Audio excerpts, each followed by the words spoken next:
But Anwar, he dismissed the allegation of nepotism and said, if I recall correctly, nepotism is where a family member is given a position to abuse power, enrich themselves, obtain contracts and get paid a huge sum.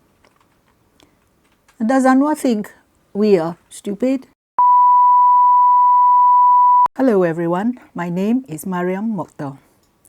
Now let me start by talking about family-run businesses. Family-run businesses are everywhere. That warung makan in your town or village, run by the friendly pakcik and makcik, that is probably a family-run business. And younger family members probably help with the minum or helping to prepare the food or to wash up. Bigger corporations in Malaysia, which are family-run businesses, are the Genting Group, YTL, Habib Jewelry or Kamda. Businesses are run to make a profit, whereas governments, remember this, governments operate to reflect the will of the people.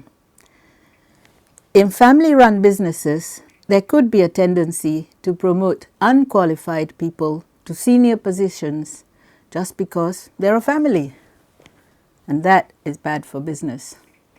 What it means is that your skills don't mean anything because it is who you are related to that matters. Other things that are bad in family-run businesses is that people are afraid to offend family members. And so the ordinary worker, he may be reluctant to complain about the boss's daughter perhaps because, well, she is the boss's daughter. And staff are afraid, they are takut that their own position in the company will be at risk. So giving feedback or constructive criticism in family-run businesses can be difficult because the relationships are much more personal. And so now, let me tell you about the tragicomedy of the political party known as PKR, or what many Malaysians now sometimes call it Parti Keluarga Rakyat.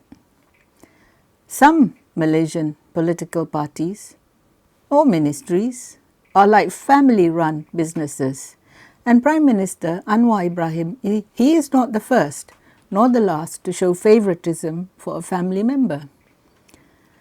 Special posts can be created specifically for family members, like when former Minister of Tourism Nazri Aziz created the post of Special Officer for his son Nadim. Do you remember that? Nadim may not have been on the government payroll, but who wouldn't like to be whizzed to exotic locations in first class or and all expenses paid belajar sambil melawat?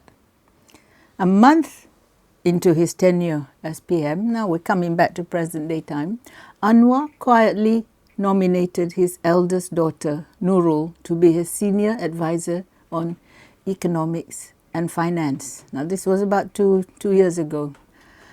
There had been no prior public announcement nor newspaper reporting. He must have known this would upset the public, upset the rakyat, make the rakyat angry. So when she inadvertently or accidentally mentioned this special post in a mainstream media interview in February 2023, all hell broke loose.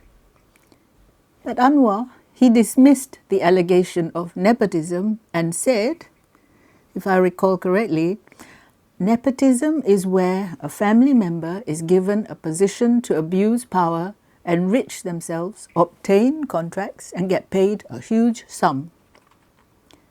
And does Anwar think we are stupid?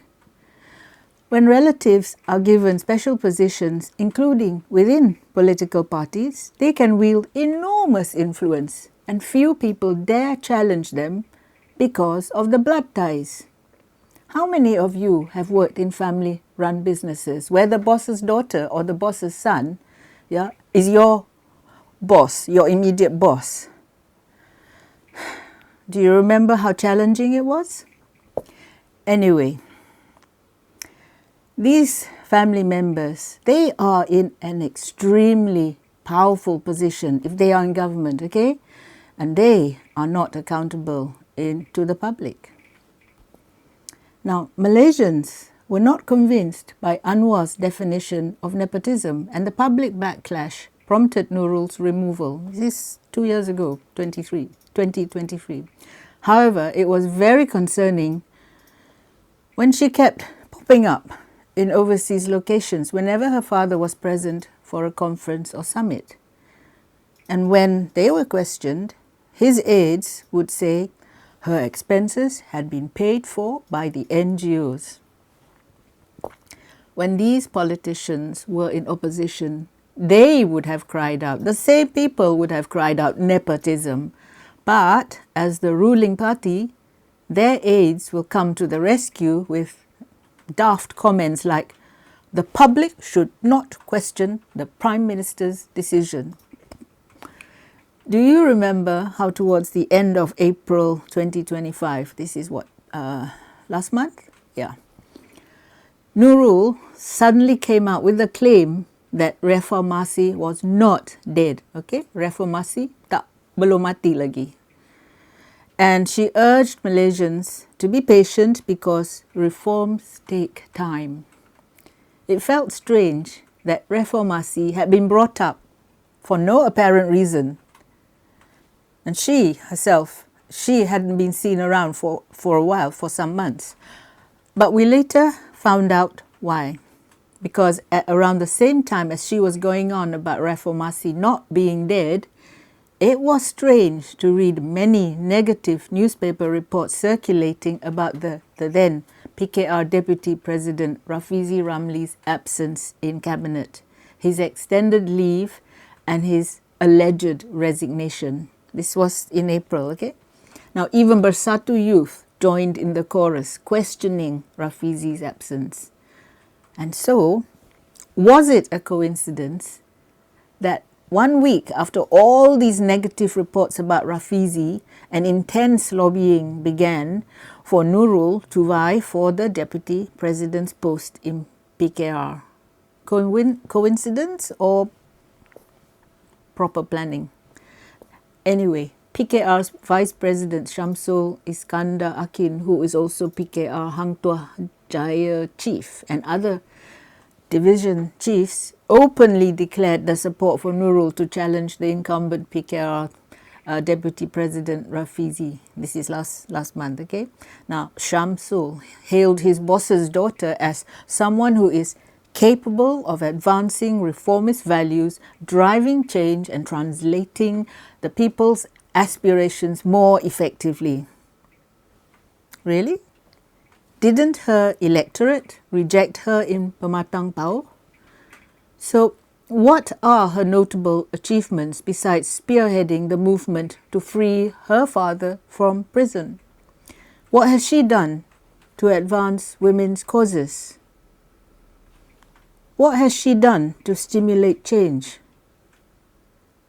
What has she done to ban child marriages or to ban polygamy or urge the Minister of Education to introduce sex education in schools? What has she done to help single mothers who have been abandoned by their polygamous former husbands? The Communications Minister, Fahmi Fazil, came out of the blue and denied the charge of nepotism. He, like others in PKR, were confident of her capabilities, her integrity as a future leader of PKR, and her, I think he said, high diplomacy to unite party members. Really? As far as I can see, there's a lot of infighting in PKR. Anyway, the PKR Women Deputy Chief, Faiza Arifin, she voiced support for Nurul Izzah because these are her reasons, okay? No woman has occupied the position before. Is that it? No woman has occupied the position before, and so she qualifies for the post. Pasir Gudang MP Hassan Karim claimed that he opposed nepotism, but said that Nurul was an ideal candidate for the post, as she has been involved in PKR struggle since she was 18. Seriously? After last week, we know that Nurul has now become the deputy president. And it was as Rafizi had predicted, that she would win. Of course she would. She is the boss's daughter. So it appears that none of these people appear to want to listen to the rakyat, who understand that with nepotism, the seeds of mistrust will be sown among the rakyat. Nepotism goes against democratic principles and diminishes equal opportunities. Nepotism discourages highly qualified and more experienced contenders from participating. Posts that are filled with people with blood ties instead of merit will eventually lead to inefficiency, potential conflict of interest, possible abuse of power, probable misuse of funds, and discrimination. And we have seen firsthand with Malaysian political dynasties that family members who occupy important positions and family businesses and cronies often win lucrative contracts. Anwar is a huge disappointment for Malaysians who supported change and reform. Any younger person who is capable and shows leadership is a threat to the hierarchy of the party. And that is why capable people are being sidelined or kicked out. Nevertheless, PKR is no longer seen as a party which champions justice and equal rights. PKR behaves more like Parti Keluarga Rakyat, mother, father and daughter. The weakest link in the Madani administration is PKR, with its never-ending internal conflicts, personality clashes, power struggles and the sidelining of potential young leaders. Malaysians are fed up with these people playing, some family game. Perhaps Nurul is being groomed to become Prime Minister, and her qualification being Anwar's daughter. Perhaps Rafizi should challenge Anwar for the top post. Thank you for listening. Speak to you soon.